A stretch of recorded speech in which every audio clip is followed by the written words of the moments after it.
തോട്ടിലൂടെ ഒഴുകിയെത്തി മാലിന്യം മൂക്കുപൊത്തി കഴിയേണ്ട അവസ്ഥയിൽ സമീപവാസികൾ കിണറുകളിലും ലഭിക്കുന്നത് മലിനജലം. കാക്കവയൽ നഴ്സറിപ്പടി ഭാഗത്തെ തോട്ടിലൂടെയാണ് ദുർഗന്ധം വമിക്കുന്ന മലിനജലം ഒഴുകുന്നത്. പ്രതിഷേധവുമായി പ്രദേശവാസികൾ.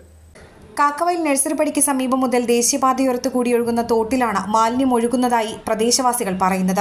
കറുത്ത നിറത്തിൽ മാലിന്യം അടിഞ്ഞുകൂടിയ തോട്ടിൽ നിന്നുമുള്ള അസഹനീയ ദുർഗന്ധം കാരണം ഇവിടെ ജീവിക്കാനാകുന്നില്ലെന്നാണ് ഇവരുടെ പരാതി.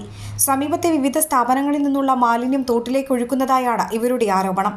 ഇതുമൂലം സമീപത്തെ കിണറുകളിലെ വെള്ളവും ഉപയോഗശൂന്യമായതായും താൻ കഴിഞ്ഞയാഴ്ചയിൽ വൃത്തിയാക്കിയ കിണറിലെ വെള്ളം പോലും ദുർഗന്ധം മൂലം ഉപയോഗിക്കാൻ കഴിയാതായതായും പ്രദേശത്തെ വീട്ടമ്മയായ പാർവതി പറഞ്ഞു. കുടിക്കുന്ന വെള്ളം പോലും നല്ലതല്ല ഞങ്ങൾ കിണറിന് വരുന്നത് ഈ തോടിൻ്റെ അഴുക്ക് കൊണ്ട്. എന്താ വെച്ചാൽ നിങ്ങൾ തീരുമാനിക്കുക. ഞങ്ങൾ പല പ്രാവശ്യം പഞ്ചായത്തിൽ അപേക്ഷ കൊടുത്തിട്ടുണ്ട്, ഒന്നും തീരുമാനം വന്നിട്ടില്ല ഇതുവരെ. കഴിഞ്ഞ ആഴ്ചയും കൂടി കൊടുത്തതാ, 2 ആഴ്ച മുമ്പ് സുനി പോയി കൊടുത്തതാ. എന്നിട്ടും ഇത് പിന്നെ അവർ ചെയ്യാതെ ഞങ്ങളെങ്ങനെ ജീവിക്കുക? ചെറിയ മക്കളുണ്ട്, വൈകുന്നേരമായ കൊതുക് കടിച്ചിട്ട് അകത്തേക്ക് കയറാൻ കഴിയുന്നില്ല. ജലജന്യ രോഗങ്ങളെ ഭയന്ന് കഴിയുന്ന പ്രദേശവാസികൾ ഇപ്പോൾ വർദ്ധിച്ച കൊതുക് ശല്യം മൂലവും ദുരിതത്തിലായിരിക്കുകയാണ്. മീനങ്ങാടി, മുട്ടിൽ പഞ്ചായത്തുകളുടെ അതിർത്തിയിലായാണ് തോട് ഒഴുകുന്നത്.